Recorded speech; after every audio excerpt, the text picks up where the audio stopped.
नगर news 24 प्रतिबिंब जनमानसांचे। शहरातील गुंडगिरी ताबेमारीची शिवसेना नेते खासदार राऊतांना शहर काँग्रेस जिल्हाध्यक्ष काळेंनी फाईल देत केली चर्चा। भगवी शॉल घालत खासदार राऊतांचे काँग्रेसच्या वतीने काळेंनी केले स्वागत। शिवसेनेचे नेते खासदार संजय राऊत नगर शहर दौऱ्यावर आले असता हॉटेल यश ग्रँड येथे शहर काँग्रेस जिल्हाध्यक्ष किरण काळे यांनी त्यांची भेट घेतली। यावेळी नगर शहरातील राजकीय गुंडगिरी, शैक्षणिक संस्थांच्या भूखंडासह अन्य भूखंडांवर होणारी ताबेमारी याबद्दलची कागदपत्रे पुराव्यासह फाईल देत सुमारे 20 मिनिटे चर्चा केली। याबद्दलचे सविस्तर पत्र काळे यांनी यावेळी राऊत यांना दिले, तर विविध राजकीय मुद्द्यांवर देखील यावेळी बातचीत झाली।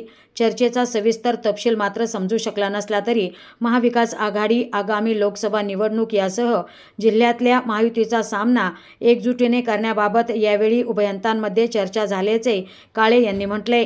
संजय राऊत यांनी पत्रकार परिषदेत बोलताना किरण काळे यांच्याशी झालेल्या चर्चेचा संदर्भ देत शहरातील राजकीय गुंडगिरी, ताबेमारीवर जोरदार हल्लाबोल केला, तर वेळप्रसंगी रस्त्यावर उतरण्याचा इशारा देखील दिला।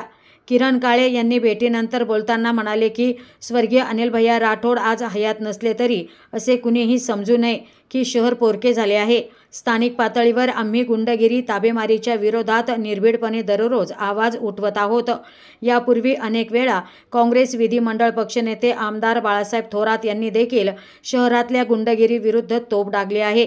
शिवसेना नेते खासदार राऊत यांनी देखील याबाबत दिलेला इशारा संबंधितांनी समजून घेतला पाहिजे। शहरातल्या राजकीय गुंडगिरीचा बंदोबस्त केल्याशिवाय आम्ही स्वस्थ बसणार नाही असा इशारा काळे यांनी यावेळी दिला। नवीन बातम्या आणि ताज्या घडामोडींसाठी आजच आपल्या चॅनलला सबस्क्राइब करा